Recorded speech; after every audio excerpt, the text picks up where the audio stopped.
Hi, I'm Justin Koo, and I recently took Bravo Showstopper to a top 3/4 finish at the Philippine Nationals 2023. I got top 8, and then I beat my teammate Miko on Briar, which we also have a deck of, to get to top 4, where I got KO'd and died.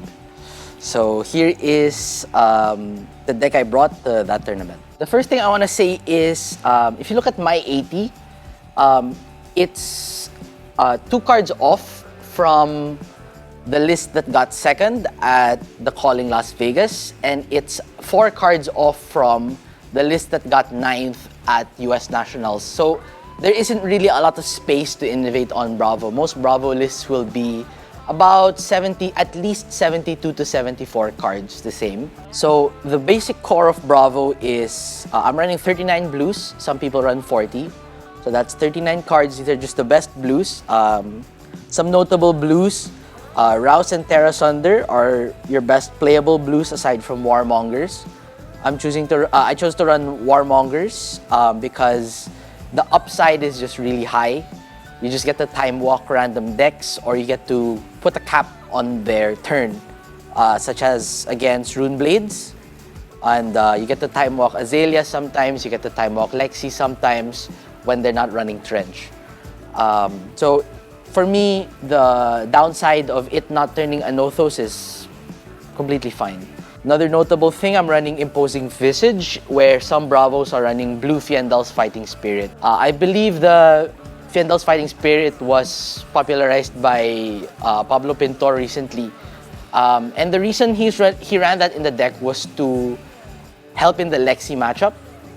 I chose not to run it because in our local meta, there aren't very many Lexis. And I think Imposing Visage just does more for your turn zeros.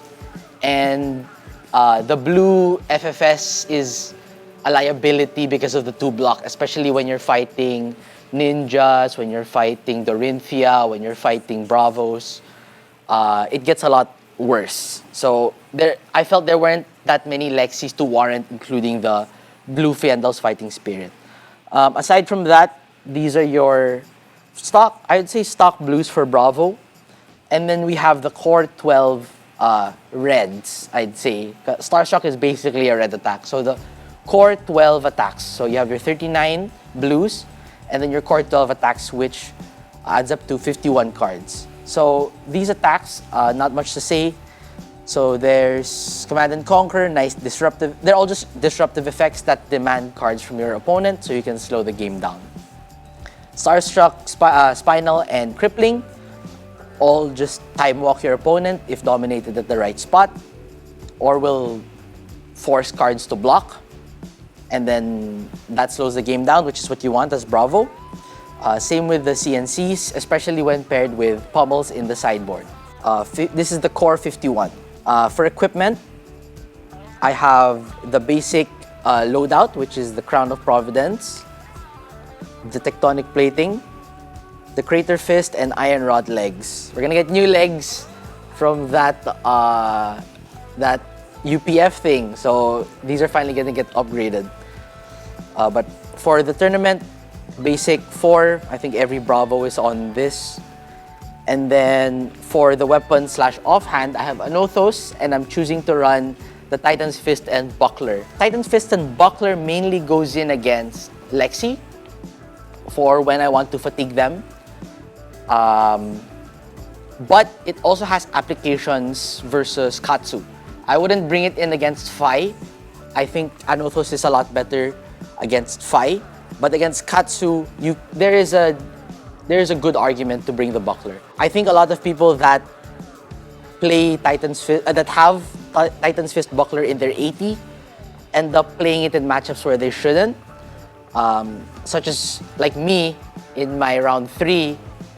There's a VOD of that actually. I went against an Uzuri and I brought Buckler where I think I should have brought Anothos. If you look at the footage, it was a very, very messy game, and I think Anothos would have done better.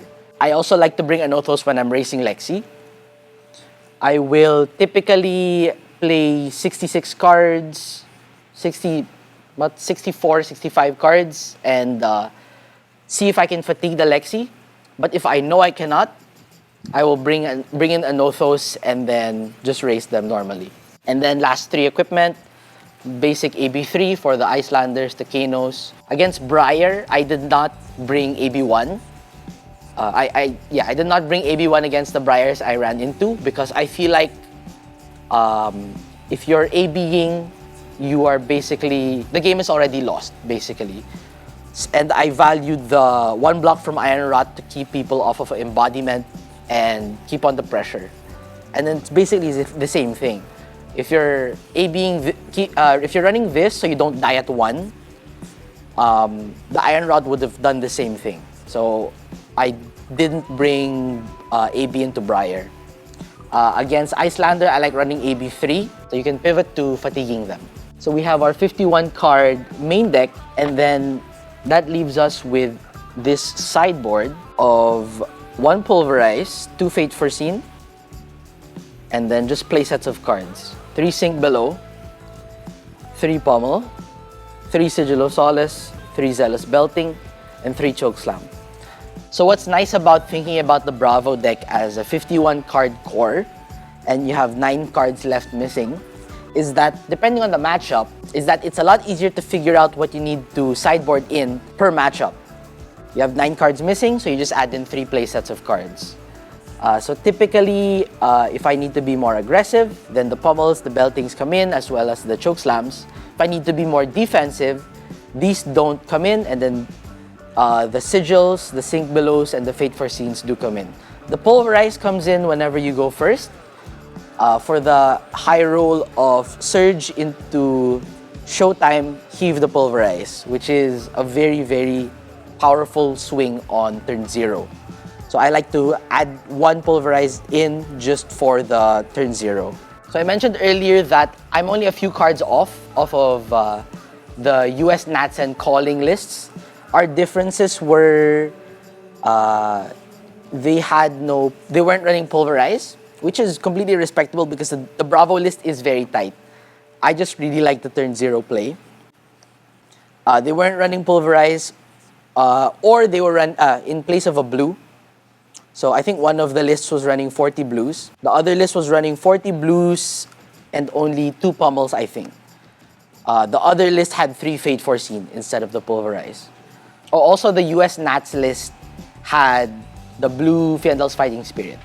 So we were 5 cards different, but 3 of it were just blues. I'm happy with ending up at pretty much the same list as them. I believe this is pretty much where Bravo should be at, with the few cards flex depending on your meta.